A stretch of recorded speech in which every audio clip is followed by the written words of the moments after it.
práctica, una ciencia natural, y todos los conocimientos científicos que se tienen acerca de esta ciencia justamente se deben a la indagación, a la investigación y a la comprobación de ciertos fenómenos, ¿no? Que no solamente ocurren en la naturaleza a nivel de los ecosistemas, sino también dentro de los organismos de los seres vivos, seres humanos, plantas, animales.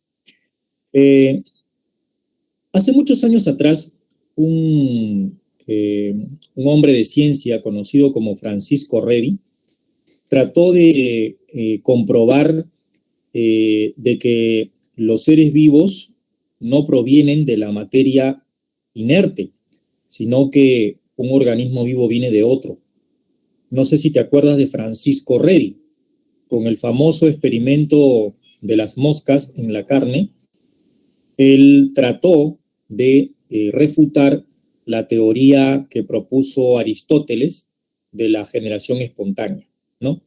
Y lo vamos a explicar entre un ratito para que más o menos se te quede la idea de lo que es el método científico. El método científico es un conjunto de técnicas y procedimientos que usa un investigador para poder conocer las causas de un fenómeno, ¿de acuerdo? Cuando uno se pregunta, caramba, ¿por qué aparece un arco iris justo cuando hace sol y llueve un poquito? ¿Por qué las plantas tienen hojas verdes, no? ¿O por qué hay gente que ha fallecido de coronavirus y gente que no ha fallecido de coronavirus? ¿Por qué este medicamento tiene un efecto adverso, ¿no?, sobre este grupo de personas y por qué en el otro grupo de personas no? Entonces, todo eso, ¿no?, se tiene que investigar utilizando, pues, una serie de datos, información científica, y hacer un experimento, ¿no?, o comprobarlo para poder llegar a la verdad. La ciencia tiene una característica: la ciencia es objetiva, no es subjetiva. Entonces siempre se usa la objetividad para un estudio científico. El método científico se vale de 4 etapas fundamentales: la observación, la hipótesis, la experimentación y las conclusiones. Antes de las conclusiones, obviamente, se generan los resultados de la experimentación. La observación consiste en darse cuenta de que existe un fenómeno que hay que estudiar, de que existe un problema en la naturaleza, de que hay un fenómeno, un hecho, ¿no?, que quiero estudiarlo, quiero saber la causa de este fenómeno. En eso consiste la observación. Pero dentro de la observación, si yo voy a estudiar algo, ¿no?, si quiero investigar algo, también tengo que empaparme del tema, tengo que leer, buscar información en internet, revistas científicas, ver si algún científico ya hizo esta investigación, o sea, revisar los antecedentes, ¿no? Todo eso tengo que hacer. Y también tengo que meterme a la biblioteca, no solamente virtual, sino revisar las informaciones pasadas, los escritos, ¿no? Y tomar nota, apuntar, ¿no?, tomar datos acerca del hecho o fenómeno que está pasando, ¿no? Si yo quiero hacer una investigación, por ejemplo, de la conducta agresiva de las serpientes, ¿no?, con respecto al ser humano o a otros organismos, entonces yo tengo que internarme en el ecosistema de esos animales y ver por qué son así, estudiarlos, cómo se alimentan, ¿no?, dónde viven, cuáles son sus hábitos alimenticios, cuáles son sus hábitos nocturnos, diurnos, y todo eso tengo que apuntar. En eso consiste la observación. Y la observación tiene que ser objetiva, ¿no? Objetiva, ¿ya? Porque si yo voy y estudio al comportamiento de las serpientes y digo, ay, las serpientes son asesinas, actúan por instinto y atacan, ¿no? Porque todas son así. Esa idea ya está mermando mi investigación, está subjetivando mis conocimientos, ¿no? Yo tengo que ver lo que pasa realmente, ¿de acuerdo? Ahora, en toda observación se plantea una pregunta, ¿no?, con respecto a la investigación, y se formula una respuesta, ¿ya? Esa respuesta que se formula probablemente sea mi conclusión más adelante, pero tengo que comprobarlo. ¿Qué significa esto? Que después de la observación viene la hipótesis. La hipótesis es una posible respuesta, ¿no?, frente al problema planteado en la observación. ¿Ok? ¿Ya? Pero para comprobar esa hipótesis, ¿qué tengo que hacer? Tengo que hacer una experimentación. Esto de acá lo has visto, he estado escuchando en tu clase anterior, ya lo has visto con el profesor anteriormente, más o menos, ¿no? Ya, te lo voy a refrescar. La experimentación consiste en diseñar una serie de pasos, ¿no? Que pueden ser trabajo de laboratorio o puede ser trabajo de campo para comprobar mi hipótesis. O sea, la experimentación no es más que la comprobación de la hipótesis. ¿De acuerdo? Una vez que he hecho mi experimentación, voy a obtener resultados y esos resultados los voy a interpretar, ¿no? Lo que me haya salido.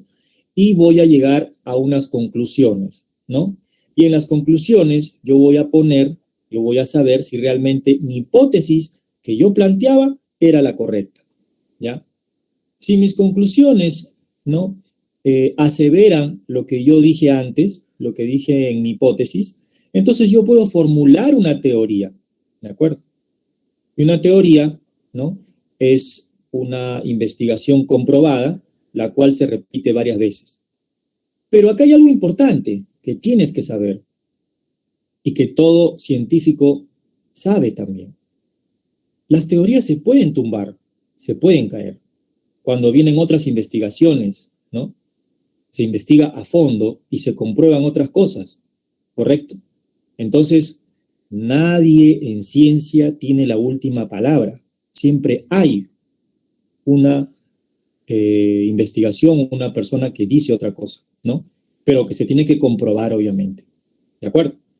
Entonces, también, así los científicos o expertos se pueden equivocar o fallar.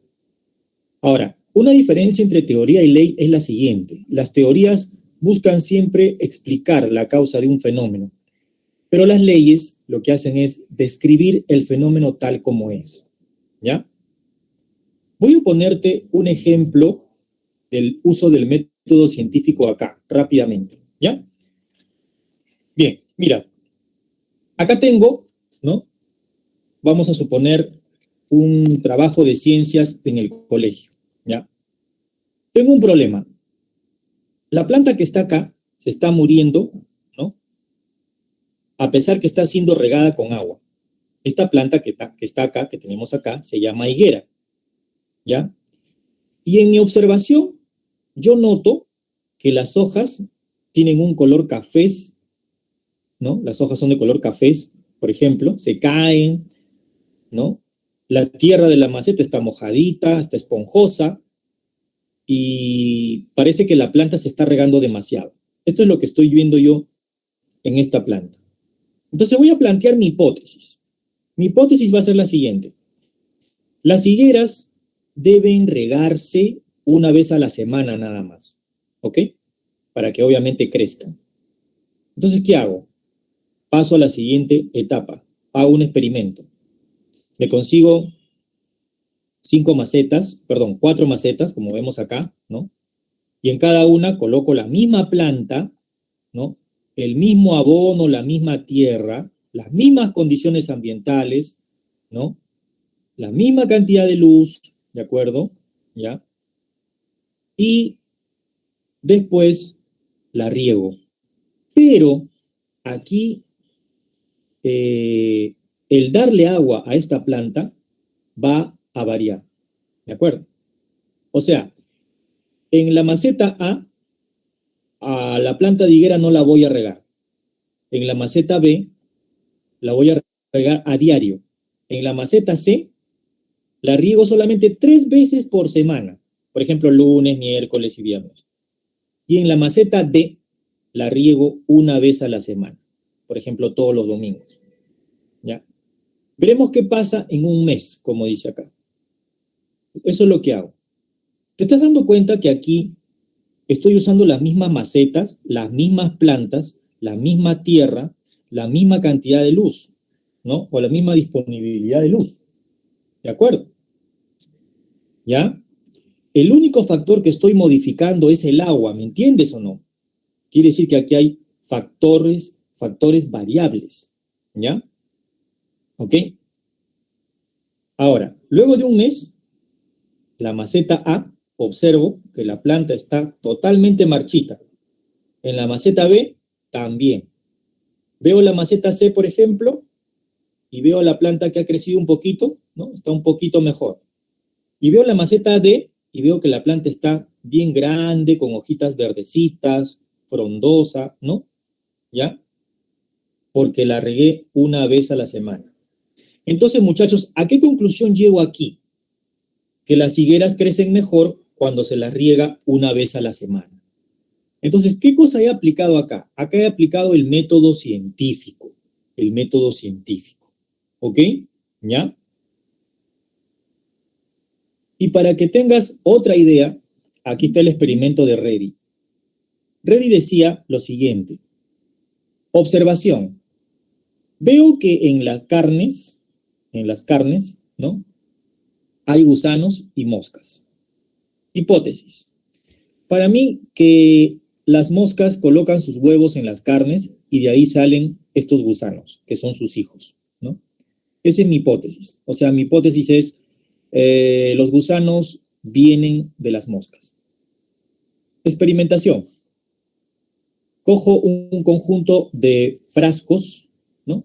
Les coloco trozos de carne, ¿no? Igual tamaño, igual peso, igual masa. Y al grupo de frascos que tienen la carne aquí, lo dejo destapado. Y al otro grupo de frascos lo tapo. ¿Qué pasa después de varios días? Noto, por ejemplo, que en los frascos destapados hay gusanos en la carne y moscas. Y en los frascos tapados no hay gusanos en la carne. ¿A qué conclusión llego? De que no existe la generación espontánea de gusanos a partir de la carne, sino que los gusanos provienen de las moscas. Es decir, ¿a qué conclusión llego? Que los gusanos no vienen de la carne, sino de las moscas. Esto fue lo que hizo Francisco Reddy para refutar la teoría de Aristóteles. Pero los seguidores de Aristóteles le dijeron de que cuando tapa el frasco no entra el aire. Pero eso es otra cosa ya, ¿no es cierto? Aquí, muchachos, ¿cuál sería el factor variable? ¿Cuál sería el grupo experimental? ¿Cuál sería el grupo control? El grupo control es aquel grupo en donde el investigador no lo somete a ningún cambio. Y el grupo experimental es aquel grupo en donde el investigador sí lo somete a un cambio. Por ejemplo, acá, ¿cuál sería el grupo control, muchachos? A ver, rápidamente, dímelo.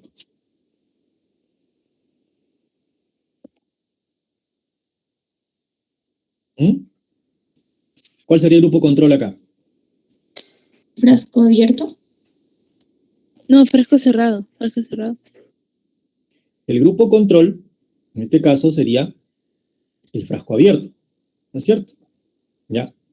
En cambio, en el grupo experimental sería el frasco tapado, ¿no es cierto? Quiere decir acá que yo estoy modificando el experimento, estoy tapando el frasco a ver qué pasa, ¿no es cierto? ¿Ya? Al final llego a la conclusión de que en el grupo control, obviamente, van a seguir habiendo gusanos y moscas, como siempre lo he visto. Pero acá no. Acá yo he modificado.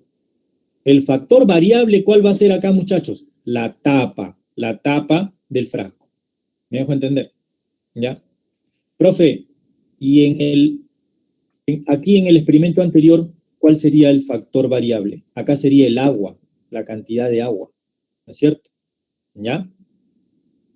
Ok. Ahora, otro ejemplo más para terminar esta parte de método científico. Supongamos que yo quiero averiguar si la vitamina C provoca crecimiento en un grupo de roedores y trabajo con una cantidad de ratones en el laboratorio. La vitamina C estimula el crecimiento en ratones. Esa es mi hipótesis. Entonces, agarro un grupo de ratones, ¿no? Trabajo con un grupo de ratones que los llamo mi población control. A ese grupo no le inyecto vitamina C, no le inyecto nada. Y al otro grupo experimental de ratones sí le inyecto vitamina C. Quiere decir que ahí, ¿cuál sería el factor variable? ¿Cuál sería el factor variable, muchachos? La vitamina C. La vitamina C, ¿de acuerdo? Profe, ¿y qué pasa si después observo que es cierto, los ratoncitos que han sido inyectados con vitamina C han crecido y los otros no? ¿Y cómo sabes? Porque los he medido, pues, profe, los he medido de tamaño, los he tallado. Ah, entonces quiere decir que ¿qué conclusión llegas? Bueno, que efectivamente la vitamina C está respondiendo al crecimiento de los ratones. Ah, caramba. ¿Y en el caso de la vacuna sucede algo así? Bueno, para elaborar una vacuna es diferente porque hay una serie de pasos largos y tendidos y muy importantes que no deben saltearse y que hay que hacerse durante mucho tiempo, ¿no? Por ejemplo, en el caso del coronavirus, ¿no?, que planteaban antes, primero, para fabricar una vacuna, tú tienes que trabajar con animales de experimentación, probar la vacuna en animales de experimentación. Luego que haces eso, trabajas con humanos, pero con un grupo reducido de humanos, ¿no?, para ver qué sucede. Y allí tienes que hacer pruebas en personas que tengan algún tipo de mal, ¿no? Inclusive tienes que trabajar con grupos etarios, ¿no? A ver, con adolescentes, con jóvenes, con ancianos, con personas que tienen problemas de repente de diabetes, problemas cardíacos, a ver qué pasa, ¿no? Si les choca o no les choca. Y eso es un trabajo muy exhaustivo y muy delicado. Después que tú pruebas realmente que eso no es dañino, entonces ya comienzas a trabajar con una mayor cantidad de seres humanos, ¿no? Y comienzas a ver la eficacia de la vacuna, ¿no? Si resulta de que en realidad protege, quiere decir que los efectos adversos son mínimos y la protección es máxima. Entonces, esto sí da resultado. Recién ahí, ya vas a hacer la inoculación a toda la población mundial, ¿de acuerdo? Pero con esta pandemia, la FDA y los organismos internacionales como la OMS autorizaron pues el uso de la vacuna de manera experimental, ¿de acuerdo? Quiere decir que no se ha culminado su estudio, pero se autorizó. Pero a lo que voy es lo siguiente, ¿no? Si yo a un grupo de seres humanos le inyecto la vacuna y a otro grupo le inyecto un placebo viene a ser es una sustancia que tú le inyectas y que no es vacuna. Por ejemplo, podría ser un suero, ¿no?, cloruro de sodio, que no le va a hacer nada, no va a tener ni un efecto. Entonces, voy a comparar después ese grupo de personas, que lo llamo el grupo control, que le puse el placebo, con el grupo de personas que le inyecté en realidad la vacuna. A ver qué pasa. Entonces, la vacuna supuestamente te da inmunidad, o sea, estimula tu sistema inmune, ¿no?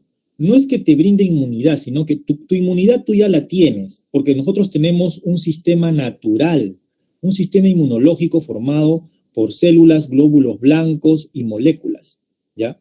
Así yo no esté vacunado, mi sistema inmunológico va a responder a cualquier germen, sea bacteria, virus, partícula de polvo, hongo, protozoario, parásito, cualquiera. Pero el sistema inmune natural responde de diversas maneras en diferentes personas. Pero con la vacuna lo que quiero hacer es yo ver qué cosa. Quiero ver, ¿no?, qué tan efectiva es, si protege o no protege. Entonces, de repente, si yo veo que en el número de personas que vacuné aún se infectan, aún se van al hospital, y en el número de personas que no vacuné, que le puse placebo, no les pasó nada, ¿qué significa? Significa que la vacuna no es eficaz, ¿no es cierto? Estoy llegando a esa conclusión. Es más, observo efectos adversos, ¿no? Pero ¿qué pasa si sucede lo contrario? Veo, por ejemplo, de que a ese grupo de personas que las vacuné, ¿no?, se protegieron, no se han enfermado, ¿no? Y al otro grupo de personas que no las vacuné, tampoco se han enfermado, ¿no? Quiere decir entonces de que los dos grupos mantienen su inmunidad natural, pero el grupo al cual lo vacuné, de repente ha mostrado mayor protección. Pero eso tengo que comprobarlo haciendo otras pruebas, ¿no? Eso es como se hace, ¿de acuerdo? ¿Ya? Entonces, aquí no se trata de que la vacuna te va a dar inmunidad y a las otras que son el grupo control no tienen inmunidad, no. Las dos tienen inmunidad natural, pero aquí yo estoy evaluando, ¿no? Estoy evaluando el efecto, ¿no? Que promueve más inmunidad a través de la vacuna. Eso es lo que estoy evaluando, ¿ya? Bien, ahora sí vamos a pasar a la siguiente ya parte, que es la bioquímica, ¿no? La composición química de la materia viva. Te dije al inicio de clase de que los seres vivos estamos formados de bioelementos y biomoléculas. Los bioelementos, llamados también elementos biogénicos, son aquellos justamente elementos químicos que forman parte de nuestro cuerpo, que forman parte de los seres vivos, ¿no? Y teniendo en cuenta en qué cantidad se encuentran, ¿no?, en los seres vivos, se pueden agrupar en 3 categorías, como vemos acá, ¿ya? Los bioelementos primarios, los secundarios y los oligoelementos. Los primarios o principales, ¿no?, son los que se encuentran en mayor cantidad dentro de la materia viva. Son el carbono, el hidrógeno, el oxígeno y el nitrógeno. Chon. Fácil de acordarnos, ¿no? Chon. Y los secundarios son aquellos que se encuentran en menor proporción, ¿ya? Digamos que los primarios ocupan casi el 99% del peso de un ser vivo, y el resto son bioelementos secundarios y oligoelementos. Dentro de los bioelementos secundarios tenemos al calcio, al fósforo, potasio, azufre, sodio, magnesio, cloro, hierro. Y los oligoelementos son aquellos que se encuentran en mínimas concentraciones. Se les llama elementos trazas: manganeso, cobre, cobalto, zinc, molibdeno, selenio, cromo, etc. ¿Correcto? Antes de seguir, ¿tienes alguna pregunta acá acerca del método científico? ¿Está claro todo?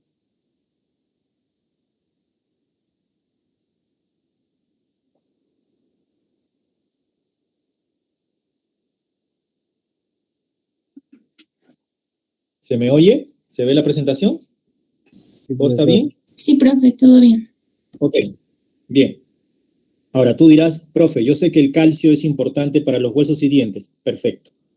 Pero el calcio no solamente es importante para los huesos y dientes, participa en la contracción muscular, participa en el sistema nervioso, ¿no es cierto? ¿Ya? Es importante para la coagulación de la sangre, por ejemplo.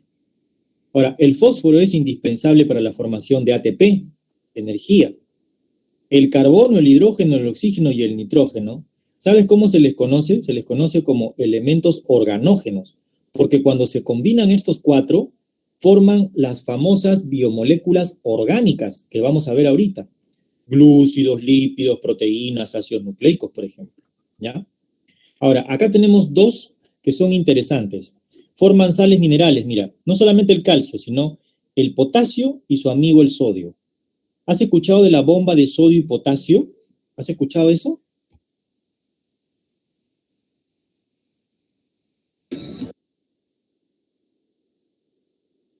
La bomba de sodio y potasio es un transporte activo con gasto de energía que se utiliza en la transmisión de impulsos nerviosos y en las contracciones musculares. ¿Por qué? Porque las neuronas, que son células nerviosas, necesitan hacer sinapsis o conectarse para poder transmitir impulsos nerviosos a los músculos, por ejemplo, ¿no? Y de esta manera, ¿no?, esto se da gracias al ingreso y salida de iones de sodio, iones de potasio. Y esto involucra un gasto de energía, ¿no? Eso se le llama bomba de sodio y potasio, por ejemplo. Y así podemos mencionar otros elementos importantes, ¿no?, como por ejemplo el hierro, que forma parte de la hemoglobina, ¿no? O este de acá, el cobre, que forma parte de la hemocianina. La hemocianina es una proteína que está presente en los animales invertebrados y que transporta gases. La hemoglobina, que tiene hierro, es una proteína, ¿no?, que contiene hierro y que sirve para transportar gases en nuestra sangre, por ejemplo, ¿no? Cuando hay, por ejemplo, sangrado abundante en nuestro cuerpo, una hemorragia, puede haber una anemia posteriormente, ¿no? Y perdemos bastante hierro, ¿ya? El magnesio, por ejemplo, el manganeso por acá, son cofactores, activan enzimas, por ejemplo, ¿no? El cloro, por ejemplo, ¿no? Se une al sodio formando una sal, que es el cloruro de sodio, ¿no? Un electrolito indispensable para el organismo, ¿no es cierto? ¿Ya? Cuando una persona, por ejemplo, tiene cuadros diarreicos, pierde grandes cantidades de estos elementos, ¿ya? Por eso son importantes todos estos elementos. Vamos a hablar ahora de las biomoléculas. Las biomoléculas pueden clasificarse en dos grupos, las inorgánicas y las orgánicas. Las inorgánicas son aquellas que carecen de enlaces carbono-carbono. Y son tres: el agua, las sales minerales y los gases. Vamos a hablar un poquito acerca del agua, ¿te parece? ¿Ya? ¿Qué cosa es el agua? Recordemos un poquito la química de la materia viva y hablemos un poquito del agua. El agua es una biomolécula inorgánica de tipo binaria, porque tiene hidrógeno y oxígeno, ¿no? Y constituye una sustancia muy abundante en la materia viva. La molécula de agua presenta dos átomos de hidrógeno unido a un átomo de oxígeno, por medio de dos enlaces covalentes, que son covalentes polares. Y se forma un ángulo de más o menos 104.5 grados, y todo esto se distribuye en una representación tetraédrica. Pero a mí no me preguntan eso en el examen acá. A mí me van a preguntar las características ligadas a la función del agua. O sea, ¿para qué me sirve el agua en mi cuerpo? ¿De acuerdo? Entonces, yo diré, ¿no?, que como características el agua es covalente, es dipolar, porque la disposición de sus bioelementos y sobre todo de la electronegatividad del oxígeno hacen que el agua sea una molécula dipolar. Se carga en un extremo de manera positiva y en el otro extremo de manera negativa. O sea, los átomos de hidrógeno representan, como vemos aquí, la zona positiva y el átomo de oxígeno la zona negativa. ¿De acuerdo? ¿Ya? Es una molécula dipolar. ¿Ya? Además de eso, ¿no?, el agua tiene propiedades, justamente por esa dipolaridad que tiene, ¿no? El agua puede ser considerada también un disolvente universal. Su naturaleza dipolar le permite disolver o disociar las moléculas polares, o sea, las moléculas que tienen carga, favoreciendo, por ejemplo, muchas reacciones bioquímicas dentro de la célula, ¿ya? Por eso, ¿ya? Por ejemplo, el agua puede disolver minerales, como el cloruro de sodio, ¿ya? Puede disolver proteínas, puede disolver carbohidratos, ¿no? Y justamente también funciona como un medio de transporte, ¿ya? El agüita tiene una propiedad también que se llama la elevada constante dieléctrica, ¿no? Gracias a esta propiedad, ¿no?, el agua puede disociar otras moléculas, ¿no? Y por eso sirve como un disolvente universal, ¿ya? Luego tenemos otra propiedad del agua, que es justamente la tensión superficial, ¿no?, y el elevado calor específico. Por ejemplo, no sé si tú recuerdas tus conocimientos de química y de física también, ¿no? El calor específico, ¿no?, es aquella cantidad de calor o energía que se requiere para elevar en 1 grado centígrado la temperatura de 1 gramo de una sustancia, ¿no? Es así como el calor específico del agua es igual a 1, ¿no? A 1 grado, a 1 grado. Esto significa que el agua tiene una gran capacidad de absorber calor. Significa que regula la temperatura del planeta y de los organismos. O sea, tiene capacidad reguladora. Hace un rato te mencioné una característica de los seres vivos que se llama la homeostasis, ¿no es cierto? ¿Ya? Cuando uno hace ejercicio, ¿ya?, se eleva la temperatura del cuerpo. Y una manera de regular eso es transpirando. El agua retiene calor y luego sudas y botas ese exceso de calor bajo la forma de sudor. ¿Te das cuenta? Debido al elevado calor específico, el agua puede funcionar como termorreguladora. Y en el ecosistema sirve igual también, ¿no? Regula el ecosistema, ¿no?, a través del ciclo hidrológico del agua. Otra función del agua es la función mecánica amortiguadora, ¿ya? Por ejemplo, a nivel de las articulaciones, el líquido sinovial permite lubricar las articulaciones, ¿no? Ahí tiene función mecánica amortiguadora.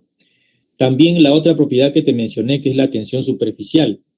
La cohesión entre las moléculas de agua o sea, la interacción entre moléculas de agua vecinas, permite que se genere sobre la superficie de un volumen de agua una resistencia, ¿no?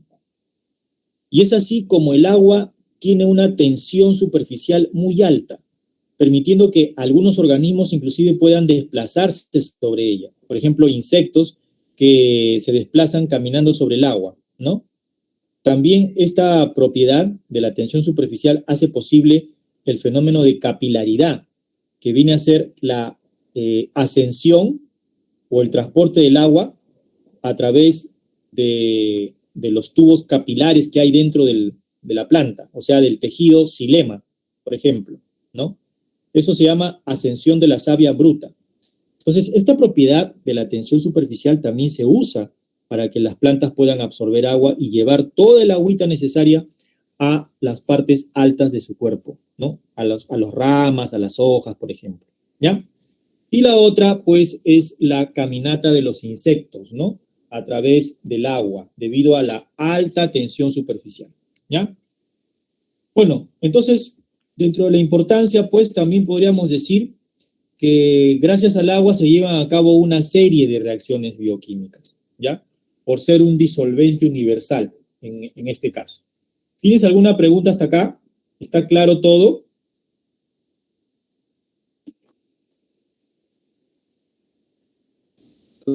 Todo claro, profesor. Ok. Pasamos entonces a los gases y a las sales minerales. Las sales minerales, ¿qué funciones cumplen dentro de nuestras células? Bueno, las sales minerales, como por ejemplo el cloruro de sodio, el cloruro de potasio, ¿no? Van a participar en lo que es el movimiento de moléculas a través de la membrana, ¿ya? También muchas forman parte estructural de los seres vivos. Por ejemplo, las conchuelas de los moluscos, ¿no?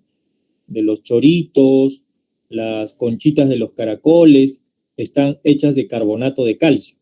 Ahí tenemos, por ejemplo, una importancia, forma parte de las estructuras. También podemos ver de que mantiene un equilibrio osmótico. Las sales minerales se mezclan con agua y el agua ingresa y sale de las células.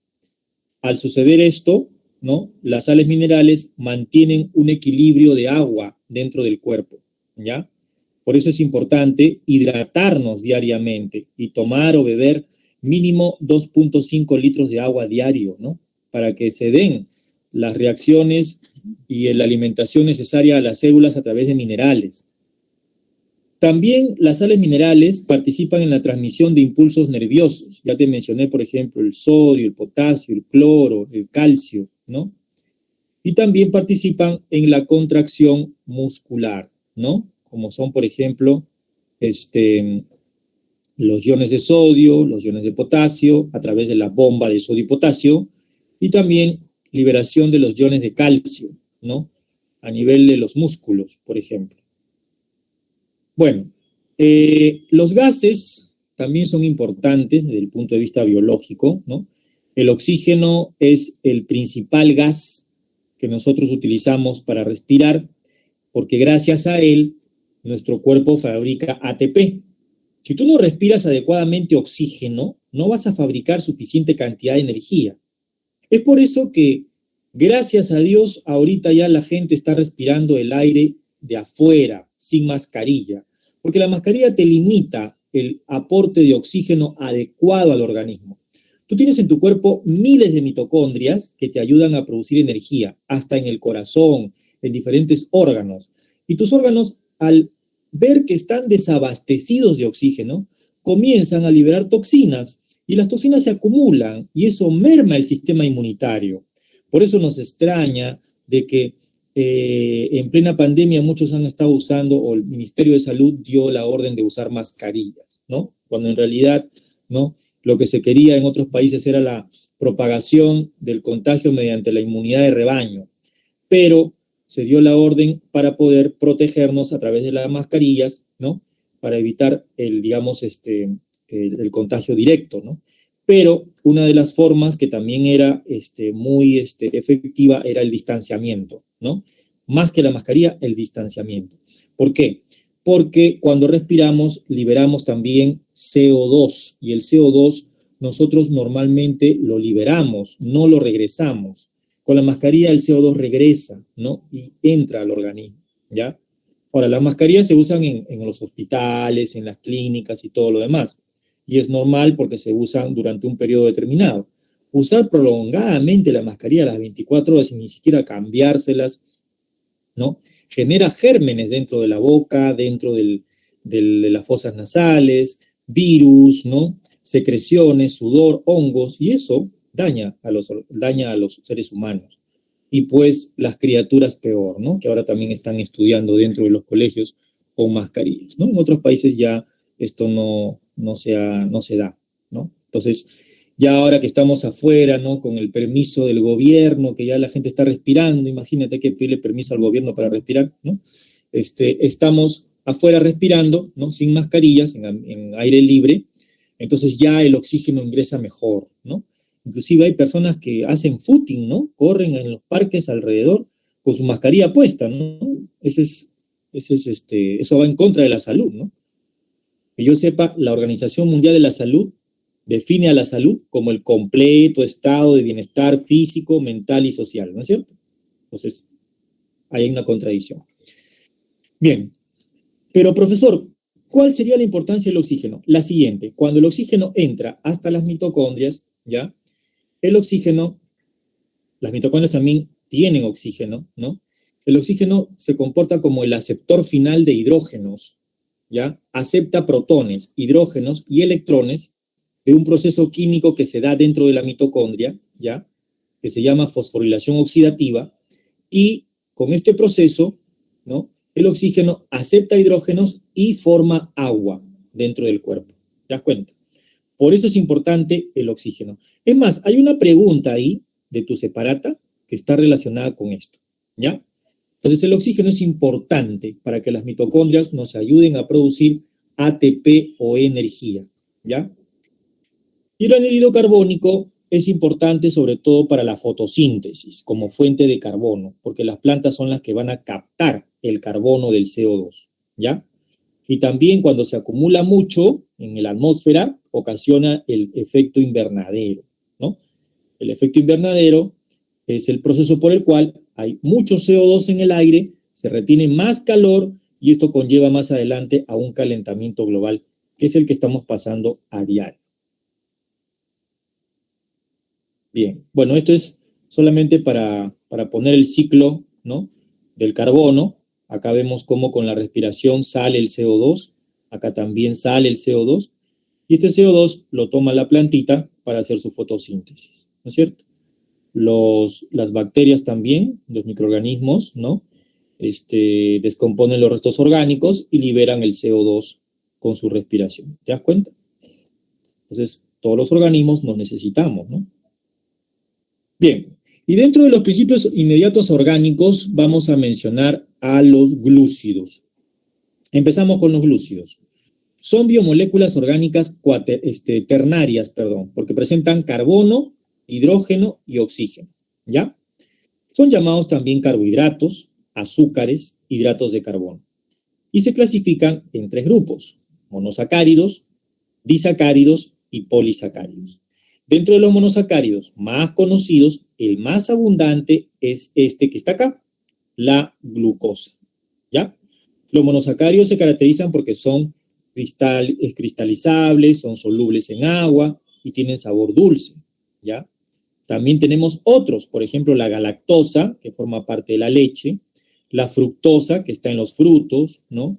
La ribosa, que está en el ARN, la desoxirribosa, que está en el ADN, y la ribulosa, que se encuentra en las plantas y que es la molécula que capta dióxido de carbono en la fase oscura de la fotosíntesis. Entonces, hay varios ejemplos aquí de monosacáridos, ¿no? Los monosacáridos se clasifican de acuerdo a la cantidad de carbonos que tienen, ¿no? Acá, por ejemplo, la galactosa, la fructosa, la glucosa, ¿no? ¿Qué cosas son? Son monosacáridos de 6 carbonos, son hexosas. Y estos de acá son pentosas, ¿no? Tienen 5 carbonos, ¿ya? Ahora, ¿un disacárido qué es? Di, ¿qué significa? Dos. Entonces, un disacárido es la unión de dos monosacáridos. La unión de dos monosacáridos se da por un enlace químico que se llama glucosídico, ¿de acuerdo? Cuando se forma un enlace glucosídico entre dos monosacáridos, ¿qué es lo que pasa primero? Se libera una molécula de agua. Por ejemplo, acá, mira, estoy uniendo la glucosa con una fructosa. Y aquí se liberó agua y se forma un enlace glucosídico, mira. Si yo quiero romper esto, necesitaré una enzima, una proteína que corta el enlace y libera estos dos monosacáridos. Entonces, cuando formo un disacárido, tengo que juntar estos dos con un enlace glucosídico, ¿ya? Esta reacción se llama reacción de condensación porque se libera agua. Hay tres ejemplos clásicos de disacáridos que te pueden preguntar. ¿Cuáles son?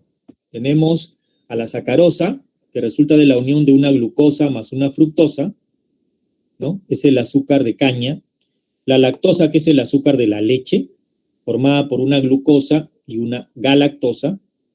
Y la maltosa es el azúcar de Malta, formada por dos glucosas. ¿Ya? ¿Alguna duda hasta acá? ¿Está claro? Sí, profesor. Ok. Profe, ¿y los polisacáridos? Esos son azúcares múltiples. Están formados por grandes cantidades ¿de qué? De monosacáridos. Son insolubles en agua y no tienen sabor dulce. Aquí tienes que aprenderte 4 de ellos, ¿ya?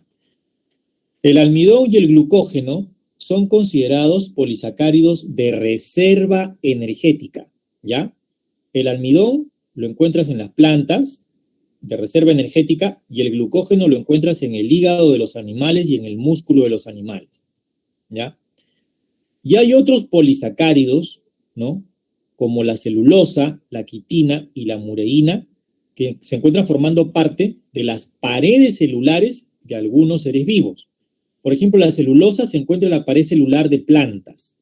La quitina se encuentra en la pared celular de los hongos, pero también la puedes encontrar en el exoesqueleto de los escarabajos, de los artrópodos, de los insectos, ¿ya? Y la mureína es un tipo de compuesto químico formado por carbohidrato, por bastantes glucosas unidas a aminoácidos, por si acaso.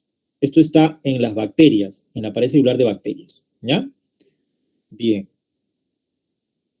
Aquí tenemos la celulosa, mira, ¿ya? Bastantes fibrillas de celulosa en la pared celular de las plantas, mira. Y cada fibrilla de celulosa tiene bastantes glucosas, ¿no? Largas cadenas de glucosa. Acá tienes un escarabajo, ¿no? Y su exoesqueleto, que es durito, está formado por varias capas de quitina. Y estas son las unidades básicas de las quitinas, ¿ves? Bastantes glucosas aminadas, ¿ya? Bien, ¿qué son los lípidos? Los lípidos, ¿qué vienen a ser? Los lípidos también son biomoléculas orgánicas, ¿ya? Pero, ¿cuáles de los dos te dan mayor cantidad de energía?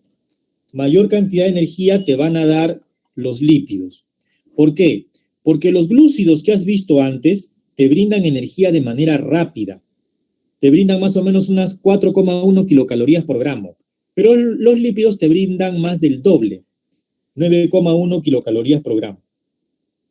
A los lípidos también se les llama grasas, ¿ok? Y como dice acá, son biomoléculas orgánicas de consistencia, ¿no? Sólida o aceitosa. Son insolubles en agua, pero pueden ser solubles en otros compuestos, ¿no? Compuestos no polares como cloroformo, éter, alcohol, benceno, etc. Y presentan CHO, por eso son ternarios, ¿ya? Tienen poco oxígeno en relación al carbono e hidrógeno, ¿ya? Por eso la mayoría son insolubles en agua. Tienen baja solubilidad e hidrofobia, ¿no? Debido a la escasez de oxígeno. ¿Y de qué se compone un lípido, muchachos? Se compone de dos cosas. Un alcohol, llamado glicerol, y una cadena de ácido graso. Pueden haber también más de una cadena de ácido graso. Pueden haber 2, pueden haber 3, por ejemplo, ¿no? Este es la cadena de ácido graso, ¿no? ¿Ya? Y este es el alcohol glicerol. Si tú unes estos dos, formas un lípido. Esta es otra cadena de ácido graso. Si lo unes con el glicerol, formas otro lípido. Los ácidos grasos pueden ser de dos tipos, saturados e insaturados. Los saturados son aquellos que presentan enlaces simples. Tienen bastantes carbonos unidos a átomos de hidrógeno con enlaces simples. ¿Ya? Acá está el grupo carboxilo, por ejemplo. Pero los insaturados son ácidos grasos que presentan enlaces simples entre carbonos, pero también enlaces dobles. ¿Ya? O sea, se insatura la cadena.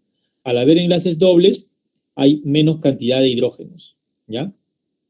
Entonces, esos son los lípidos, ¿no? Son moléculas orgánicas ternarias, insolubles en agua, presentan CHO y tienen como composición química al glicerol y a los ácidos grasos.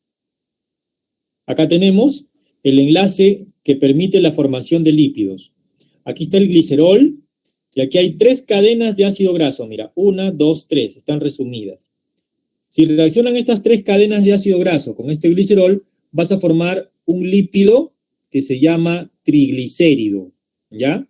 Que es muy conocido, el triglicérido.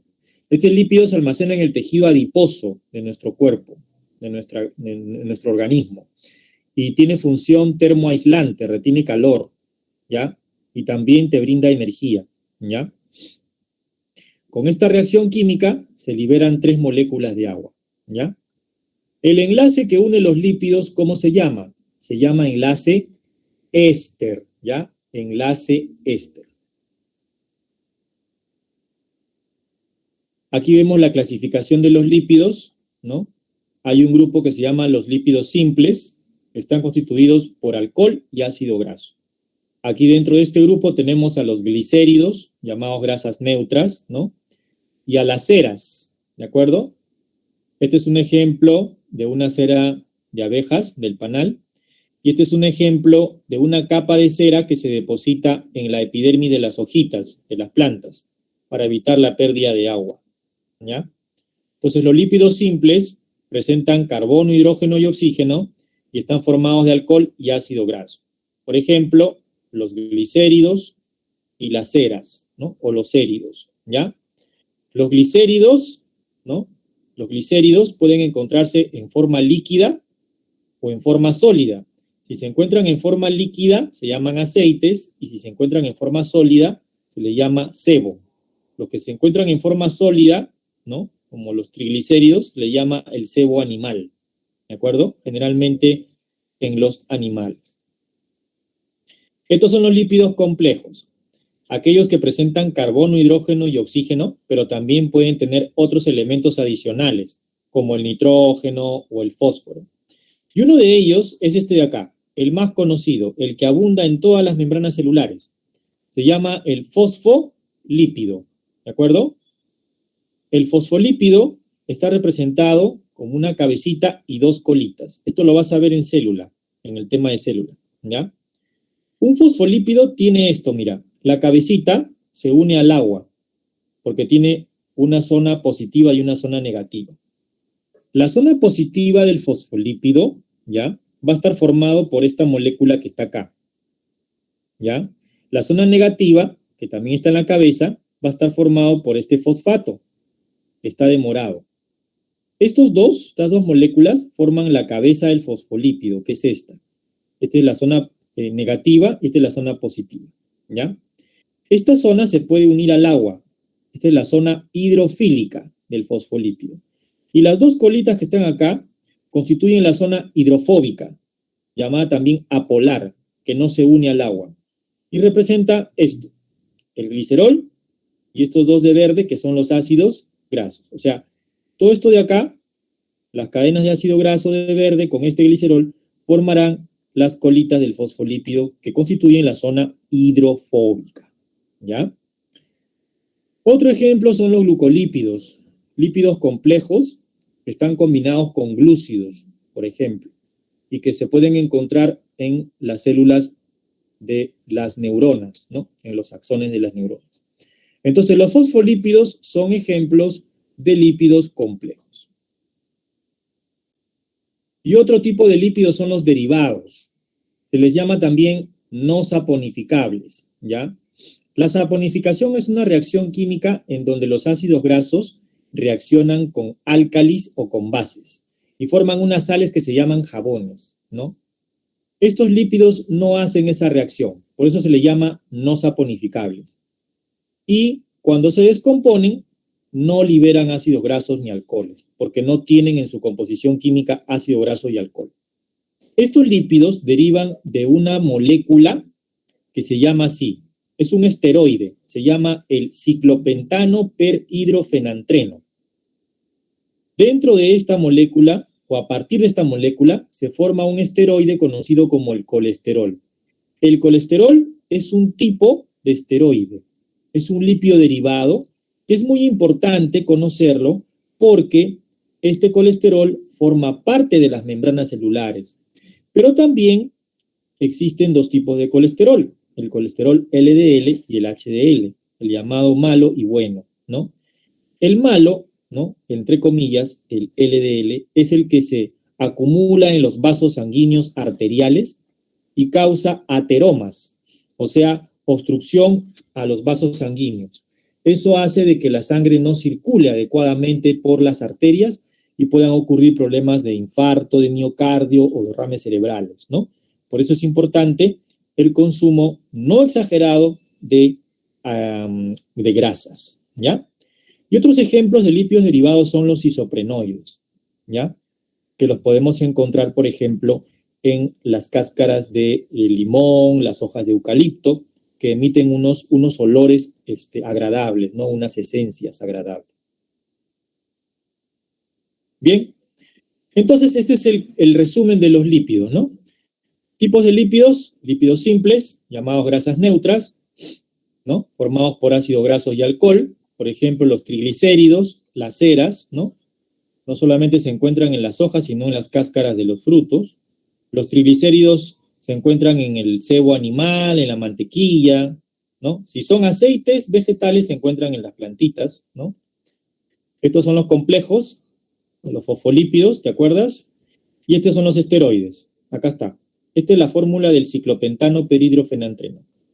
Por si acaso, estos esteroides, muchachos, estos lípidos esteroideos, también dan origen a las famosas hormonas sexuales, ¿de acuerdo?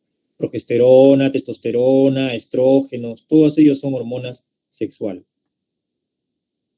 Y pasamos a las proteínas. ¿Qué son las proteínas? Las proteínas son las biomoléculas orgánicas más abundantes que hay, muchachos. Orgánicas, ¿eh? Orgánicas. Y se componen de unas unidades pequeñitas conocidas como aminoácidos, ¿ya? Aminoácidos. Este es un aminoácido, mira. Tiene un carbono central unido a un radical o cadena lateral, unido a un hidrógeno por acá, unido por acá, unido a un grupo carboxilo por acá, ¿de acuerdo? Este viene a ser el aminoácido, ¿ya? Cuando dos aminoácidos se juntan, se forma un enlace peptídico. Entonces, las proteínas, ¿qué vienen a ser? Biomoléculas orgánicas formadas por bastantes, ¿qué? Aminoácidos. Si te preguntan, ¿cuál es el monómero estructural de las proteínas? Los aminoácidos, ¿no? Y hay diversos tipos de aminoácidos, ¿no? Hay 20 tipos de aminoácidos diferentes. ¿Y cuál es la importancia del estudio de las proteínas, ¿no? Acá tenemos, por ejemplo, cumplen diversas funciones biológicas. Hay proteínas que funcionan como hormonas, por ejemplo, la insulina, que te baja el azúcar. Otras son proteínas estructurales, por ejemplo, la queratina de la piel, el cabello. Otras son proteínas de transporte, por ejemplo, la hemoglobina, que transporta oxígeno en la sangre. Otras son proteínas de reserva, como por ejemplo la albúmina de la sangre, o la ovoalbúmina de la clara de huevo que te comes, ¿no? O que te brinda energía. Otras proteínas actúan como defensa. Ojo con esto, los anticuerpos, proteínas de defensa, las inmunoglobulinas, proteínas de defensa. Otras son proteínas motoras porque participan en la contracción muscular, por ejemplo, la actina y miosina de los músculos. Otras son enzimas, ¿no? Porque aceleran las reacciones bioquímicas de las células, ¿no? Las enzimas son proteínas que participan en el metabolismo. Y algunas proteínas también pueden ser toxinas, ¿no? Entonces, las proteínas son las biomoléculas orgánicas más abundantes. Y tienen 3 niveles de estructuración: el nivel primario, el nivel secundario y el nivel terciario, ¿ya? El nivel primario es la cadena lineal de aminoácidos que forma la proteína al comienzo. El nivel secundario es cuando la cadena primaria se dobla, ¿no? Y puede adoptar una forma de sacacorcho llamada alfa hélice y otra llamada hoja plegada beta, ¿no? Y después la tercera forma definitiva es la forma terciaria, donde la proteína se contornea y adopta una forma globular, ¿no? Y en esta forma, pues, los enlaces que estabilizan estos son los enlaces puente disulfuro, ¿no? Y luego tenemos los ácidos nucleicos. ¿Qué son los ácidos nucleicos? Los ácidos nucleicos también son biomoléculas orgánicas, pero ¿cuál es la importancia? Almacenan la información genética de cada especie. ¿Qué tipo de ácidos nucleicos tenemos?